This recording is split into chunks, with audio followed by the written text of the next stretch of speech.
வணக்கம் ஜெயஹிந்த். மேற்கு வங்கத்திலிருந்து பங்களாதேஷி இஸ்லாமியர்கள் விரட்டி அடிக்கப்படுறாங்க, வெளியில தள்ளப்படுறாங்க. இது யார் சொல்றது அப்படின்னு பார்த்தீங்கன்னா, அல் ஜசீரா ஊடகத்தில் தலையங்கமாக வருது. இவங்க எந்த அளவுக்கு ட்ரிக்கியா அந்த தலையங்கத்தை மேனேஜ் பண்றாங்க அப்படின்றத பார்க்கணும். இந்தியாவிலிருந்து இல்லீகல் பங்களாதேஷிஸை வெளியேற்றுறாங்க, இதுதான் அங்கே சப்ஜெக்ட். ஆனால் இவங்க ஒரு கம்யூனல் ஆங்கிள் அதில் கொடுத்து மேற்கு வங்கத்திலிருந்து பங்களாதேஷி இஸ்லாமியர்கள் வெளியேற்றப்படுறாங்க அப்படின்னு ஒரு தலைங்கம் கொடுத்து ஒரு பெரிய புலம்பல் பண்ணியிருக்காங்க. ஸோ இந்த மாதிரியான ஊடகங்கள் இந்த மாதிரியான செய்திகளை பிரசுரிக்கிறாங்க அப்படின்னா கண்டிப்பாக நம்ம நாடு ஏதோ கரெக்டாக தான் பண்ணிட்டு இருக்கு அப்படின்றத அர்த்தம். ஸோ இப்போ லேட்டஸ்டாக இவங்க என்ன சொல்றாங்க அப்படின்றத நம்ம பார்க்கலாம். நம்மளுடைய மேற்கு வங்க தேர்தல் முடிவுக்கு பிறகு ஒரு பெரிய சேஞ்ச் வரும் அப்படின்றதும் அந்த D3 policy, detect, delete and depot, இதை கணிசமான அளவுக்கு அவங்க இம்ப்ளிமெண்ட் பண்ணிட்டு இருக்காங்க அப்படின்றத பார்க்குறோம். இன்னொரு சைடு எதிர்கட்சி அந்தஸ்துல இருந்து ஒரு ரீபவுண்டை எதிர்பார்த்த திரிணாமுல் காங்கிரஸ் இன்னைக்கு கிட்டத்தட்ட கட்சியே இல்லாமல் போகக்கூடிய அளவுக்கு வந்திருக்கு. இப்போ செய்திகள் என்ன வருது அப்படின்னு பார்த்தீங்கன்னா, காங்கிரஸோடைய பிரசிடென்ட் திருமதி சோனியா காந்தி அவர்களை பார்த்து இவங்க மீண்டும் காங்கிரஸோடைய கட்சி இணைக்கக்கூடிய வேலைக்கு மூவ் பண்ணுறாங்க. அதுக்கு காங்கிரஸில் வைஸ் பிரசிடென்ட் ரோல் இவங்களுக்கு கொடுக்குறாங்க அப்படின்னு சொல்லி இவங்க தன்னை காப்பாற்றிக்கிறதுக்கு ஒரு ஸ்டாண்ட் எடுக்கிறாங்க. பட் திரிணாமுல் காங்கிரஸில் இருக்கக்கூடிய அந்த 80 MLAஸில் 58 பேர் இப்போ அவங்க கட்சிக்கு எதிராக இருக்கிறாங்க. அந்த எண்ணிக்கை அதிகமாகுது. அதே மாதிரி எம்பிக்கெல்லாம் நான் ஏற்கனவே சொன்னவங்களுக்கு டோட்டலாக எல்லாரும் வெளில ஆரம்பிச்சிட்டாங்க. இப்போ ராஜ்யசபாலேயே 3 எம்பிக்கள் ராஜினாமா செய்யக்கூடிய அளவுக்கு போயிருந்து இவங்க ரொம்ப நம்பிக்கை வச்சிருந்த இவங்களை ஒரு கடவுள் ரேஞ்சுக்கு பில்டப் கொடுத்துட்டு இருந்த யூசுப் பட்டான் போன்ற ஹார்ட்கோர் டிஎம்சி ஆட்களுமே இன்னைக்கு இவங்களை டெசர்ட் பண்றாங்க அப்படின்றத பார்க்குறோம். இந்த ரெபல் எம்எல்ஏஸ் நாங்கள் தான் ஒரிஜினல் டிஎம்சி, நாங்கள் காங்கிரஸ் கூடலாம் சேர மாட்டோம் அப்படின்ற ஒரு ஸ்டாண்டை அவங்க எடுத்திருக்காங்க. இது பொலிட்டிக்கல் பிக்சர். இப்போ கடந்த 3 நாட்கள்ல மிகப்பெரிய லெவல்ல எண்ணிக்கையை நம்மளால உறுதிப்படுத்த முடியல. ரஃபா ஒரு 5000க்கும் அதிகமான இல்லீகல் பங்களாதேஷிஸ் இங்கிருந்து வெளியேற்றப்படுறாங்க. நம்மளோட பிஎஸ்எஃப்க்கும் பார்டர் கார்ட்ஸ் பங்களாதேஷ் பிஜிபிக்கும் நிறைய தள்ளுமுள்ளு நடக்குது. சில டைம் ஆல்மோஸ்ட் ஃபிசிக்கலாக ஃபேஸ் டு ஃபேஸ் கன்ஃபரன்டேஷனில் வராங்க அப்படின்றத பார்க்குறோம். ஸோ இந்தியா நம்மளுடைய அழுத்தத்தை மிகப்பெரிய லெவலில் இந்த இடத்துல கொடுக்க ஆரம்பிச்சிட்டாங்க அப்படின்றத பார்க்குறோம்.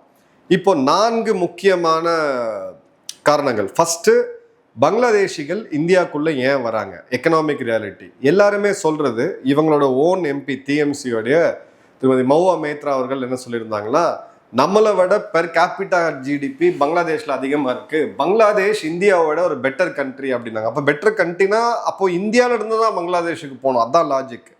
ஏன் இங்க வராங்க அப்படின்னு பார்த்தீங்கன்னா, பங்களாதேஷோடைய பெர் கேபிட்டா ஜிடிபி நல்லா க்ரோ ஆகுது, டவுட்டே வேண்டாம். ஆனால் அவங்களுடைய சிட்டியில் கிடைக்கக்கூடிய வேஜஸ் வெர்சஸ் இந்தியாவில் கிடைக்கக்கூடிய வேஜஸ், அவங்க திருப்பூரில் வேலை செஞ்சாங்கன்னா கிட்டத்தட்ட 2 மடங்கு சம்பளம் அவங்களுக்கு கிடைக்கும். டொமஸ்டிக் ஒர்க்கு, வீட்டு வேலை செய்கிறது, சின்ன அயன் கடை போடுறது, மெட்ரோ போன்ற இடங்கள்ல இந்த மாதிரியான லேபர் ரேஸ் ஒர்க் எல்லாத்துக்குமே இந்தியாவில் பெரிய ஷார்ட்டேஜ் இருக்குது. அதே சமயம் சம்பளமும் அதிகமாக இருக்குது. இப்போது அல் ஜசீராவுடைய ஒரு மைக்ரண்ட் அவங்க எடுத்ததில் ஒரு சொல்கிறாங்க, ரைசூல் இஸ்லாம் அப்படின்றவர் ஒரு நாளைக்கு 1000 ரூபா சம்பாதிக்கிறார், $10 கிட்டத்தட்ட. என்ன ஒர்க் பண்ணுறாரு? கொல்கட்டாவில் மேஷனாக ஒர்க் பண்ணுறாரு. இப்போ இதே இதை அவரோட சொந்த ஊர் பக்கத்தில் இருக்கக்கூடிய சத்திகரா அப்படின்ற ஒரு இடம் இருக்குது பங்களாதேஷில், அங்கே பண்ணால் 400 ரூபாயிலிருந்து 500 ரூபா வரைக்கும் தான் கிடைக்கும். அதே மாதிரி இவங்களுடைய எக்கனாமிக் ஸ்ட்ரெஸ்ஸு இதெல்லாம் ஒரு பக்கம் இருந்தாலும் இதை ஒரு ஆர்கனைஸ்டு மாஃபியாவாக ரன் பண்ணுறாங்க. அதாவது என்னென்னா, நீங்கள் ஒரு முறை பங்களாதேஷ்லேருந்து இங்கே வந்துட்டு அதுக்கப்புறம் இன்னும் இருக்கக்கூடிய பங்களாதேஷிகளை நீங்கள் உள்ளே கொண்டு வரத்துக்கு இங்கே இந்தியாவுக்குள்ளே இருக்கக்கூடிய புள்ளிகளோடு டைப் போட்டுட்டு நீங்கள் ஒரு பங்களாதேஷியை உள்ளே கூட்டு வரதுக்கு 50,000. ஸோ ஒரு வருஷத்துக்கு நீங்கள் ஒரு 10 பேரை கூட்டிகிட்டு வந்தாலே உங்களுக்கு ஒரு 5 லட்சம் ரூபா பணம் அப்படின்றது கிடச்சிரும். 3வது பார்த்தீங்கன்னா, இந்தியாவுடைய கன்ஸ்ட்ரக்ஷன் செக்டர் மிகப்பெரிய லெவலில் இன்னைக்கு பூம் ஆகிட்டு இருக்கு. குறிப்பாக நம்மளுடைய மெட்ரோ போன்ற பெரிய பெரிய ப்ராஜெக்ட்ஸில் இங்கே வேலை ஷார்ட்டேஜ் இருக்குது. ஸோ கிளியர் கட்டாக இந்த பெங்காலி மொழி பேசக்கூடிய பங்களாதேஷிஸ் இங்கே கணிசமான அளவுக்கு உள்ளே வராங்க. இப்போ இந்த இடம் தவிர டெமோகிராஃபி சேஞ்ச் பண்ணணும் அப்படின்னு சொல்லி வரவங்களும் ஹியூமன் டிராஃபிக்கிங், ட்ரக் டிராஃபிக்கிங், இந்த வெப்பன் டிராஃபிக்கிங், இந்த மாதிரியான இல்லீகல் கிரிமினல் பேக்ரவுண்ட் இருக்கவங்க இங்கே உள்ள வரதுமே ரொம்ப அதிகமாக தான் இருக்குது. இதையும் நம்ம மறந்துட முடியாது. இப்போது எவ்வளோ பேரை நம்ம அப்சர்வ் பண்ண முடியும் அப்படின்ற போது, ஏற்கனவே 10 லட்சத்துக்கும் அதிகமான ரோஹிங்கியாக்கள் பங்களாதேஷ் வந்து அடைக்கலம் கொடுத்து வச்சிருக்கிறாங்க. அவங்களுக்கு ஒரு நாளைக்கு உலக நாடுகள் கொடுக்குற அந்த எய்டு அப்படின்றது, உதவித்தொகைன்றது ரொம்ப ரொம்ப சொற்பம். ஸோ அங்கே இருக்கக்கூடிய ரோஹிங்கியாக்களையும் பஸ்ஸில் வச்சு கொண்டு வந்து இந்த பக்கம் இந்திய எல்லையில் விடுறது நடந்துட்டு இருக்கு. குறிப்பாக மிசோரம் போன்ற பகுதிகளில் இது ரொம்ப ரொம்ப அதிகமாக இருக்குது அப்படின்றத நம்ம பார்க்குறோம். இப்போது இந்தியாவோடைய டொமஸ்டிக் பாலிட்டிக்ஸ் பெரிய லெவலில் சேஞ்ச் ஆயிடுச்சு. இதை பற்றி நம்ம தேவையான அளவு பேசியிருக்கோம். இந்த டிடெக்ட் டெலீட் ரிப்போர்ட் அப்படின்ற பாலிசி, அதே மாதிரி சிஏஏல அந்த உள்ளே வரக்கூடியவங்களுக்கு என்ன ஸ்டேட்டஸ் கொடுக்கணும் அப்படின்றதுக்கான சட்டம் இப்போ வெஸ்ட் பெங்காலில் இதை இம்ப்ளிமெண்ட் பண்ணுறதுக்கான வாய்ப்புகள் மிக மிக அதிகமாக தெரியுது. ஸோ சிஏஏ அப்படின்ற சட்டம் பாஸ் பண்ணப்பட்டாலும் அதை இம்ப்ளிமெண்ட் பண்ணப்படலை. ஸோ வெஸ்ட் பெங்காலில் ஆரம்பித்து அஸ்ஸாம் போன்ற மாநிலங்களில் இதை எடுத்து செல்றதுக்கான அந்த பொலிட்டிக்கல் கிரவுண்ட் இப்போது ஃபீஸிபிளாக வந்திருக்கக்கூடியதை நம்ம பார்க்குறோம். இப்போது இதில் ஆக்சுவலாக பார்த்தீங்கன்னா பிரச்சனை யார் அதிகமாக சந்திக்கிறது அப்படின்னா நம்மளுடைய பிஎஸ்எஃப். ஏன்னா இந்த புஷ்பேக் மெக்கானிசமில் பிஎஸ்எஃப் நூற்றுக்கணக்கான இல்லீகல் பங்களாதேஷிகளை அந்த பக்கம் வெளியில் தள்ளுறாங்க. நல்லா கவனிங்க, நிறைய பொய் செய்திகள் பரப்பப்பட்டு இருக்கு. நூற்றுக்கணக்கான நண்பர்கள் எனக்கு பிஎஸ்எஃப்ல இருக்காங்க. அவங்கள யாரையும் துன்புறுத்ததோ அடிக்கிறதோ கிடையாது. அவங்கள ஒரு ஸ்டேஜிங் ஏரியாவில் வச்சு அவங்களுக்கான அத்தியாவசிய தேவைகள் எல்லாம் கொடுக்கப்பட்டு பிறகு அவங்க கடத்தப்படுறாங்க, அந்த பக்கம் புஷ் பண்ணப்படுறாங்க. புஷ் பண்ணும்போது அவங்க நாட்டுடைய பிஜேபி அப்படின்ற அந்த பார்டர் கார்டு பங்களாதேஷ், இவங்க எங்களுடைய மக்கள் கிடையாது அப்படின்ற போது ஜூன் 4 to 8 வரைக்கும் பார்த்தீங்கன்னா 5000க்கும் அதிகமான மக்கள் இதை மீறி நம்ம வந்து வெளியேற்றிருக்கோம். நான் இல்லீகலாக இருந்தவங்கள அந்த சைட்லேருந்து நிறையா புஷ் பண்ணுறாங்க அப்படின்றத பார்க்குறோம். இப்போ ஜூன் 9 to 11 எடுத்தீங்க அப்படின்னா பிஎஸ்எஃப் மற்றும் பிஜேபியோடைய டைரக்டரேட் ஜெனரல் லெவல் டாக்ஸ் வந்து இப்போ நடந்துகிட்டு இருக்கு அப்படின்றத பார்க்கலாம். இப்போ பிஎஸ்எஃப் எடுத்தீங்க அப்படின்னா ஒரு ப்ரூட்டல் ஃபோர்ஸை யூஸ் பண்ணுறாங்க அப்படின்னு இருக்கு. ஃபோர்ஸ் கண்டிப்பாக அவங்க யூஸ் பண்ணுறாங்க.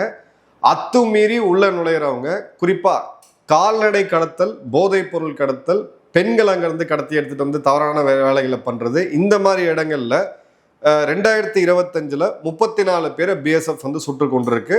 இது தேவைக்குண்டான எச்சரிக்கை கொடுத்த பிறகு. இது இல்லீகல் இமிகிரன்ஸை உள்ள வரவங்களை சுடுறதுக்கும் கிரிமினல்ஸை சுடுறதுக்கும் ரெண்டுத்துக்கும் நிறைய டிஃப்ரென்ஸ் இருக்கு. அதுதான் அவங்களுடைய வேலை. எல்லை பாதுகாப்பு படை தான் அதோடைய பேரு. இப்போ மே 2025 பார்த்தீங்கன்னா 4 பேர் இது வரைக்கும் கொல்லப்பட்டிருக்காங்க. இது எல்லாமே அத்துமீறி உள்ள நுழைஞ்சவங்க, இந்த கிரிமினல் பேக்ரவுண்ட்ல உள்ள இருக்கவங்க தான். ஏன்னா இது எப்படி தெரியுங்க, இருட்டில் வராங்க, இவங்க கிரிமினல், இவங்க பொதுமக்கள்னு எப்படி தெரியும்? 2 பேருமே உள்ள வர்றது தவறு. ஆனால் கிரிமினல்ஸ் எந்த இடத்துல கிராஸ் பண்ணுவாங்க, அவங்ககிட்ட என்ன எடுத்துட்டு வருவாங்க அப்படின்ற எல்லா ரெக்கார்டும் இருக்குது. அது பிஎஸ்எஃப் பணியில் இருக்கக்கூடிய வீரர்கள் தயவுசெய்து கமெண்ட்ல போடுங்க, மிச்சவங்க அந்த கமெண்ட்ஸ் வந்து படிங்க. இப்போ பார்டர் இன்ஃப்ராஸ்ட்ரக்சரை மிகப்பெரிய லெவலில் நம்ம எடுத்துகிட்டு போகிறோம். கங்கை நதி நீர் ஒப்பந்தத்தை ஒரு பிரைம் பாலிட்டிக்ஸாக இப்போ அவங்களுடைய அதிபர் எடுக்கிறாரு, பிரைம் மினிஸ்டர் எடுக்கிறாரு. இப்போ அந்த இடத்துல நீங்கள் நல்லா கவனிச்சிங்க அப்படின்னா இந்தியா முன்னெடுத்து வைக்கக்கூடிய பிரச்சனை ஃப்ரண்ட்ல வந்து இல்லீகல் இமிகிரண்ட்ஸ், இவங்களை எப்படி ஹேண்டில் பண்ணணும், நீ உங்கள் நாட்டுக்குள்ள எப்படி திரும்ப பெறணும் அப்படின்றது. ஆனால் தாரிக் அவர்கள், பங்களாதேஷோட பிரதமர் தாரிக் அவர்களை பார்த்தீங்கன்னா அவர் ஃப்ரண்ட்ல வச்சு எடுக்கக்கூடிய பிரச்சனை என்ன அப்படின்னு பார்த்தீங்கன்னா அது வந்து கங்கை நதி நீர் ஒப்பந்தம். இந்தியா இது வரைக்கும் பேசவே இல்லை, நம்ம அப்ஸ்ட்ரீமில் இருக்கோம், அவங்க தான் வந்து ஆகணும். ஸோ இந்த இடத்துல ஒரு ஒப்பந்தம் வரதுக்கான வாய்ப்புகள் இருக்கிறதா நான் கணிச்சேன். பட் தாரிக் அவர்களுடைய முதல் வெளிநாட்டு பயணம் அப்படின்றது ஜென்ரலாக இது கஸ்டமரியாக இந்தியாவுக்கு தான் வருவாங்க பங்களாதேஷோடைய பிரதமர்கள். ஆனால் இந்த முறை அவங்க சூஸ் பண்ணியிருக்கிறது மலேசியாவை. ஸோ இந்த இதை அவங்க எப்படி எடுத்துகிட்டு போகிறாங்க அப்படின்றத பார்க்கலாம். இப்போது ஜூன் 5 ஒரு ஓப்பன் லெட்டர் எழுதுகிறாங்க. இந்த 100 கணக்கான ஆக்டிவிஸ்ட், லாயர், அகாடமிக்ஸ் இவங்க எல்லாமே இவங்க என்ன சொல்கிறாங்க அப்படின்னு பார்த்தீங்கன்னா மனிதாபமான அடிப்படையில் அஸ்ஸாம்ல இருந்து வெளியேற்றப்படக்கூடிய இந்த பங்களாதேஷிகளை நிறுத்தணும், தற்காலிகமாக நிறுத்தி வைக்கணும். இது வந்து ஒரு மனிதாபிமானமான ஒரு பிரச்சனை, ஹியூமனிடேரியன் கிரைசிஸ் அப்படிங்கிறாங்க. இப்போ அல் ஜசீரா இது எப்படி திருப்பி விடுறாங்க அப்படின்றத பார்க்குறோம். அல் ஜசீரா சொல்றது பங்களாதேஷ் இஸ்லாமியர்களை இந்தியா வெளியேற்றுறது அப்படின்ட்டு அது என்ன பொருள் படுதுன்னா அப்போ மிச்ச சமயத்தினர் மதத்தினர் இருந்தால் அவங்கள உள்ள வச்சுக்கிறாங்க அப்படின்ட்டு. உண்மை அது கிடையாது. ஏன்னா பங்களாதேஷ்லேருந்து இல்லீகல் இமிகிரண்ட்ஸ் கணிசமான பேர் உள்ள வரவங்க அவங்க இந்து மத அடையாளங்களை தான் மேக்சிமம் வச்சுருக்காங்க. அந்த ஆதார்லேருந்து பார்த்தீங்கன்னா இருக்குது. ஸோ இவங்க இந்துவா இவங்க கிறிஸ்டியனா முஸ்லீமானு பிரித்து பார்த்தெல்லாம் அதை கண்டுபிடிக்கிறது வாய்ப்பே கிடையாது. ஆதார் ஃபேக்காக இருக்குது அப்படின்னா அவங்களுடைய ஒரிஜினல் பேர் என்ன ஏதெல்லாம் கேட்கறதுக்கான அவசியமும் கிடையாது. கேட்டாலும் அவங்க சொல்லவும் போகிறது கிடையாது. ஆயிரக்கணக்கான மக்களை பிடிச்சி நீங்கள் உங்களை வச்சு கஸ்டடியில் வச்சு விசாரிச்சாலாம் நீங்கள் இதெல்லாம் வேலையெல்லாம் எடுக்க முடியாது. ஸோ இந்தியாவை பொறுத்த வரைக்கும் வெளியேற்றுறாங்க. இதை நீங்கள் எப்படி பார்க்கணும் அப்படின்னா, பிபிசி அல் ஜசீரா போன்ற ஊடகங்கள் குளோபல் நரேட்டிவ் அப்படின்னு ஒன்று செட் பண்ணுவாங்க. அதாவது இப்போ வெளியிலிருந்து படிக்கக்கூடியவங்களுக்கு அப்பா இது ஏதோ ஒரு இவ்வளோ வெறுப்பாக ஒரு இஸ்லாமோபியாவை உருவாக்கி வச்சுருக்காங்க, நூற்றுக்கணக்கான பங்களாதேஷ் இஸ்லாமியர்களை வெளியேற்றுறாங்க அப்படின்ட்டு தான் அங்கே இருக்கவங்க யோசிப்பாங்க. அதே சமயம் பார்த்தீங்க அப்படின்னா இந்த so called human rights activist பெரிய பெரிய பகட்டான வாழ்க்கையை வாழக்கூடிய தீஸ்தா சத்தல்வாட் போல்றவங்க இவங்களுடைய வார்த்தை கவனிங்க. Cops are picking up people randomly. We fear individuals would be detained illegally in holding centers. Demands immediate release of detention data. காவல்துறையினர் ரேண்டமா திடீர்னு ஒரு வீட்டில் வந்து 2 பேரை பிடிச்சி இழுக்கிறாங்க. இந்த வார்த்தைகள்லாம் எங்கே வரும் அப்படின்னு பார்த்தீங்கன்னா, 2ஆம் உலகப் போர் வரலாறுல ஜெர்மனியோடைய இந்த நாசிசம் பற்றி படிச்சிங்கன்னா வரும். திடீர்னு 2 பேரை கூப்பிடுவாங்க, யூதர்களை கொண்டு போய் அங்கே போடுவாங்கன்ட்டு. அதே வார்த்தைகள் இங்கே ரொம்ப தத்ரூபமாக பயன்படுத்தப்படுறாங்க. விஷயம் அது கிடையாது. அங்கே இருக்கக்கூடிய லோக்கல் இருக்கக்கூடிய மக்கள் ரிப்போர்ட் பண்ணுறாங்க எங்கே இல்லீகலாக இவங்க உள்ளே வந்திருக்காங்க அப்படின்ட்டு. 2வது போலீஸ் அன்றாட ரோந்து பணியில் சாலையில் வாகன பாதுகாப்பில் ஆரம்பித்து தடுப்பு சோதனை எல்லாம் பண்ணுவாங்க. அதில் கிடைக்கக்கூடியவங்க மிச்ச மாநில காவல்துறையினர் எங்கள் மாநிலங்களில் இவங்கெல்லாம் இல்லீகலாக இருக்கிறாங்க ஃபேக் ஆதார் வச்சு அப்படின்னு சொல்லி அது இவங்கள தான் கொண்டு போய் டிடென்ஷன் சென்டரில் வச்சு இது பண்ணுறாங்களே ஒழிய, இது பார்த்தீங்கன்னா அப்படியே ஒரு ஒரு லிட்ரலாக நாசி ரெஜிம் இருக்கிற மாதிரி ஒரு பில்டப் வந்து கொடுக்கறது. இது லோக்கல் நரேட்டிவ். அதன் பிறகு பார்த்தீங்க அப்படின்னா இந்த கம்யூனல் ஆங்கிளில் உள்ளே கொண்டு வர்றது அப்படின்றது ஒரு நாட்டுக்குள்ள மத நல்லிணக்கணத்தில் எப்படியாவது வந்து ஒரு தூபம் போட முடியுமா, இது எப்படியாவது உடைக்க முடியுமா அப்படின்னு பார்க்கக்கூடியது. ஸோ கிளியர் கட்டாக இந்த டைனமிக்ஸில் நம்ம பார்த்தோம் அப்படின்னா அதாவது ஸ்ட்ரிக்ட் அண்ட் அன்காம்ப்ரமைஸ்ட் அப்படின்னு சொல்லுவாங்க. எந்த வித சமரசமின்றி ஸ்ட்ரிக்டான இந்த என்ஃபோர்ஸ்மெண்ட்டை பண்ண தான் போகிறாங்க. இன்னும் நிறையா அதிர்ச்சிகரமான செய்திகள் இதெல்லாம் வரதான் போகுது. ஸோ இந்த இடத்துல இவங்க எடுத்த இன்டர்வியூல கவனிங்க. ரைசுல் இஸ்லாம் அப்படின்ற ஒருத்தர் இவங்க என்ன சொல்றாங்கன்னா, பங்களாதேஷி மைக்ரெண்ட்னா என்ன ராஜா, நீங்க இந்தியாவுடைய தூதரகத்துக்கு போய் வீசா அப்ளை பண்ணி வீசா மூலியமா உள்ள வரதான் மைக்ரெண்ட்ஸ். நீ இல்லீகலா பார்டரை கிராஸ் பண்ணி 50,000 ரூபா 60,000 ரூபா கொடுத்து fake Aadhaar voter ID ration card வாங்கிட்டு வந்தீங்கன்னா illegal migrant. We took shelter in India just to give food, just to give good life to our children. We had no ulterior motive, but the incessant hounding and humiliation by a section of people has forced us to return with bitter memories of the land that teaches non-violence and kindness for all. ஆஹாஹா, என்ன ஒரு இது பாருங்க. தலைவர் என்ன சொல்றாருன்னா, நாங்கள் இந்தியாவுக்கு வந்தது எங்களுடைய குழந்தைகளுக்கு ஒரு நல்ல எதிர்காலம் கொடுக்கறதுக்கு தான், எங்களுக்கு வேற எந்த தவறான நோக்கமும் கிடையாது. ஆனால் இந்த மாதிரி எங்களை ஹவுன் பண்ணுறது, எங்களை தேடி வேட்டையாடக்கூடிய இது அப்படின்றது எங்களை திரும்ப போக வைக்குது. நாங்கள் ஒரு கசப்பான ஒரு நினைவோட திரும்ப போகிறோம். காந்தி பிறந்த மண்ணில், அகிம்சையை போதிக்கக்கூடிய மண்ணில், எல்லாருக்கும் ஒரு கைண்ட்னஸ்ன்னு சொல்லக்கூடிய அமைதியை போதிக்கக்கூடிய மண்ணில் இப்படி போகிறது எங்களுக்கு வந்து இதாக இருக்குன்ட்டு என்ன ஒரு நரேட்டிவ் பாருங்க. இதை உட்காந்து கட்டுரையை எழுதுனவங்களுக்கு நிச்சயமாக சொல்லணும், அந்த பேனாக்கு வந்து வாழை விட வலிமை அதிகம்னு சொல்லுவாங்க. உண்மையானது. இதை நீங்கள் வெளிநாடுகள்ல இருந்து எங்கேயாவது படிச்சீங்கன்னா இந்தியாவை பற்றி அவங்களுக்கு என்ன பிம்பம் ஏற்படும் அப்படின்றத பார்க்குறோம். வெல்டன் அல் ஜசீரா, நீங்கள் ரொம்ப நல்லா பண்ணியிருக்கீங்க. பட் என்ன பிரச்சனைனா, உங்கள் பிரிண்ட் ஊடகம் இது எல்லாமே இருந்தாலும் இதே செய்தியை நீங்கள் கிராக்லேயோ போட்டு இது ஒரு ஏஐல மட்டும் இது ஃபேக்ட் செக் பண்ணிங்கன்னா உண்மை அப்படின்றது வந்துடும். பட் இந்த நரேட்டிவை இனிமேல் எப்படி அவங்க பில்ட் பண்ண போகிறாங்க அப்படின்றதுக்கான ஒரு கிளாசிக்கல் எக்ஸாம்பிள் தான் அந்த அல் ஜசீராவுடைய இது. உங்கள் கமெண்ட்ஸை கமெண்ட் பாக்ஸில் போடுங்க. நன்றி, வணக்கம், ஜெயஹிந்த்.